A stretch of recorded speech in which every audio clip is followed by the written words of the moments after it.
Hello everyone, yoga any time with NK में आप लोगों का स्वागत है। आज हम लोग बात करने वाले हैं sudden cardiac arrest and CPR. सबसे पहले हम ये जान लेते हैं कि सडन कार्डियक अरेस्ट क्या होता है। आप लोगों ने सुना होगा, अपने आसपास देखा होगा, अपने फ्रेंड सर्किल में, ऑफिस में, घर के अंदर कई लोगों को अचानक से कार्डियक अरेस्ट हो जाता है। जैसे ही कार्डियक अरेस्ट होता है, एक हेल्दी पर्सन जैसे अनकॉन्शियस होता है, कोलैप्स होता है, तो हम घबरा जाते हैं। घबरा के हम हॉस्पिटल की ओर दौड़ने लगते हैं। लेकिन क्या आप जानते हैं, इससे पहले एक ऐसा फर्स्ट एड होता है जो उस व्यक्ति की जान को बचा सकता है, उसकी लाइफ को सर्वाइव करने में 2 से 3 गुना हेल्प कर सकता है। इसके लिए होता है सीपीआर, कार्डियो पल्मोनरी रिससिटेशन। जब व्यक्ति कोलैप्स होता है तो उसका होश वो खो देता है, उसकी सांस चली जाती है और उसकी पल्स चली जाती है। ये तीनों सिम्टम्स उसके अंदर देखे जा सकते हैं। जब ये घटना घटती है तो हमें सीपीआर के लिए तैयार रहना चाहिए। अब सीपीआर कैसे देना है इसको हम डिस्कस करेंगे। भारत देश के अंदर अधिकांश लोगों को सही टेक्निक से और सही समय पे सीपीआर देने की जानकारी बिल्कुल भी नहीं है। तो मैं अपने इस वीडियो के अंदर आप सबको दिखाने वाली हूँ कि किस तरीके से सही टेक्निक से हम सीपीआर अगर देते हैं किसी को तो उसकी लाइफ कैसे बच सकती है। और ये आम जन को आना ही चाहिए। आप लोग भी इसको सीखिए और आसपास वालों की लाइफ को सेव कीजिए।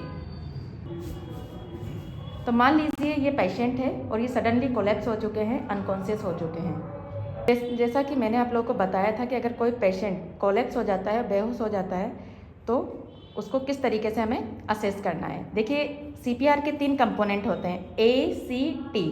A for assessment, C for call for help, T for treatment. तो सबसे पहले हम इसके 1 पार्ट पे काम करेंगे, असेसमेंट। जैसे ही पेशेंट कोलैप्स हो तो उसको बिल्कुल हार्ड प्लेस पे लेटा देना है, जैसा कि हमने लेटाया हुआ है। ठीक है, पेशेंट का असेसमेंट करना है तो सबसे पहले उसके कॉन्शियस लेवल को हम चेक करेंगे। अगर आप पेशेंट को जानते हैं तो उसे नाम से बुलाएं। भैया, भैया, आप ठीक हो? भैया। यस, बिल्कुल सही। इसी तरीके से पेशेंट को हमें एक बार असेस करना है। अगर वो रेस्पॉन्स कर रहा है तो ठीक है, अदरवाइज हमें आगे बढ़ना है। दूसरा हमें चेक करना है इनका सांस चेक करने के लिए आप छाती को देखें। छाती अगर फूल रही है तो ठीक है, सांस देखना है। सांस देखने के लिए आप अपने कान को मरीज के नाक के नज़दीक ले जाएं। ठीक है, फिर भी हमें महसूस नहीं होता है तो हम 3rd स्टेज पे आने हैं। 3rd स्टेज है थायराइड ग्लैंड, जो हमारे गले के अंदर होती है। यहाँ पर आप जाएं, अपनी 2 उंगलियों को यहाँ रखें और 2 फिंगर आगे बढ़ना है और यहाँ रुक के कैरोटिड पल्स को चेक करना है। ठीक है, कई बार क्या होता है कि जैसे ही पेशेंट कोलैप्स होता है तो हम उसकी हाथ की नाड़ी को चेक करने के लिए देखते हैं, लेकिन कई बार बीपी इतना फॉल हो जाता है, इतना 3D पल्स होता है कि हमें हाथ की पल्स महसूस नहीं होती है, तो हम कैरोटिड पल्स को देखते हैं। अब हम बात करेंगे सेकंड कंपोनेंट के लिए। सेकंड कंपोनेंट के लिए आपको कॉल फॉर हेल्प। अगर आपके पास कोई खड़ा है जिसको आप जानते हैं तो नाम से आप बुलाएं, अदरवाइज आप कह सकते हैं ब्लैक शर्ट वाले भैया, 108 को फोन करो। एम्बुलेंस के लिए तैयारी रखें। ये बिल्कुल विदिन 1 मिनट के अंदर ही होना चाहिए सारी चीज़ें। अगर आपने 2 से 5 मिनट लगा दिए इस सारे प्रोसीजर के अंदर तो ब्रेन डैमेज हो जाता है, इरिवर्सिबल हो जाता है। अगर हमने विदिन 1 मिनट के अंदर पेशेंट को सीपीआर दे दिया तो उसकी लाइफ सर्वाइव की जा सकती है। अब आते हैं हम सीपीआर पे। सीपीआर को कैसे देना है, इसकी सही टेक्निक क्या है। सबसे पहले हमने मरीज़ को बिल्कुल हार्ड प्लेस पर लेटा देना है, जैसा कि लेटा हुआ है। अब इसके बाद हमें कहाँ देना है ये हमें जानकारी होना बहुत ज़रूरी है। तो हमारे चेस्ट पर स्टर्नम, जैसा कि ये बता रहे हैं, स्टर्नम के लोअर 1/3 पार्ट पे चेस्ट कंप्रेसर देना है। अब चेस्ट कंप्रेसर देना बहुत टेक्निकली होना चाहिए, मतलब जानकारी इसकी अच्छी होना चाहिए।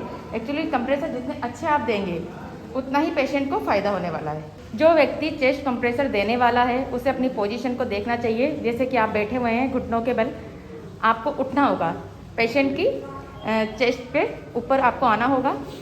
डोमिनेंट हैंड, जिस हाथ से आप काम करते हैं, राइट या लेफ्ट जो भी हैंडी है, आप उस हैंड को ले, उसका palm, right palm, then palm को आप स्टर्नम पे रखें, स्टर्नम के लोअर 1/3 पे, yes right, cross finger, then right.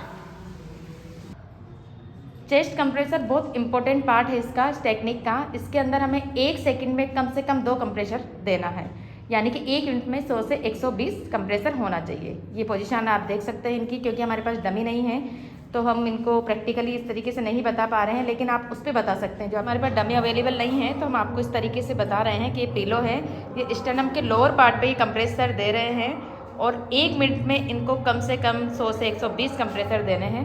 ये आप टेक्निक देख सकते हैं कि कोहनियाँ मुड़ी हुई नहीं है, घुटनों के बल ये हैं। ये टेक्निक आप लोग सीख लीजिए, बहुत इंपॉर्टेंट टेक्निक है। और इसको देते हुए एक व्यक्ति थक जाता है तो आप दूसरे को तैयार करिए। 30 टाइम कंप्रेसर, फिर 2 ब्रीथ में कंफर्टेबल नहीं है तो नहीं करिए, लेकिन आप कंप्रेसर कंटिन्यू देते रहिए जब तक पेशेंट को होश ना आ जाए, जब तक एम्बुलेंस ना आ जाए। आपकी कोहनियाँ नहीं मुड़ना चाहिए, बिल्कुल स्ट्रेट। पेशेंट के चेस्ट लेवल पे आपके हैंड्स रहेंगे और आप थक सकते हैं, क्योंकि इसको जब तक देना है जब तक एम्बुलेंस नहीं आ जाती, कोई ट्रीटमेंट पार्ट स्टार्ट नहीं हो जाता, तो आप दूसरे को तैयार कर सकते हैं। और कम से कम आपको 30 कंप्रेसर एक साथ दे देने हैं। जब 30 कंप्रेसर कंप्लीट हो जाते हैं तो सेकंड कंपोनेंट होता है इसका माउथ टू माउथ ब्रीथ। अगर आप कंफर्टेबल है तो माउथ टू माउथ ब्रीथ दे सकते हैं, अदरवाइज कोई फ़र्क नहीं पड़ता। आप इस वाले कंप्रेसर को कंटिन्यू रखिए। क्वेश्चन आता है कि हमें कंप्रेसर कब तक देना है, तो कंप्रेसर आप जब तक देते रहे, जब तक एम्बुलेंस नहीं आ जाती है, कोई आपको हेल्प नहीं आ जाती, तब तक आप कंटिन्यू कंप्रेसर को रखें और तब तक दे सकते हैं जब तक पेशेंट को होश ना आ जाए। अगर पेशेंट को होश आ जाता है, उसकी पल्स वापस आ जाती है, तो आपका CPR देना सक्सेस हो जाता है और आप किसी एक व्यक्ति की लाइफ को सर्वाइव कर सकते हैं। अगर इसमें देरी हो जाती है तो ब्रेन डैमेज होने के पूरे चांस रहते हैं, फिर हम वाइटल ऑर्गन्स को वापस रीएक्टिवेट नहीं कर सकते। तो CPR इतनी अच्छी टेक्निक है कि आप अपने आसपास के लोगों के जीवन को बचा सकते हैं, अपने परिवार में बचा सकते हैं, घर में, ऑफिस में, फ्रेंड सर्किल में। सब लोगों को ये आना चाहिए, क्योंकि इंडिया में मोस्ट ऑफ पीपल जानते ही नहीं है CPR टेक्निक के बारे में, और वो तुरंत ही पैनिक हो जाते हैं और हॉस्पिटल की तरफ मूव करने की कोशिश करते हैं। तो ये था एक CPR टेक्निक और कार्डियक अरेस्ट। तो आप भी अपने नज़दीकी लोगों को देखिए, अगर उनमें किसी तरीके के ऐसे सिम्टम नज़र आते हैं, चेस्ट पेन होता है, सडन वो कोलैप्स हो जाते हैं, तो उनकी पल्स चेक करिए, सांस चेक करिए, उनका कॉन्शियस लेवल चेक करिए और उन्हें तुरंत CPR देना शुरू करिए। तो thank you so much guys.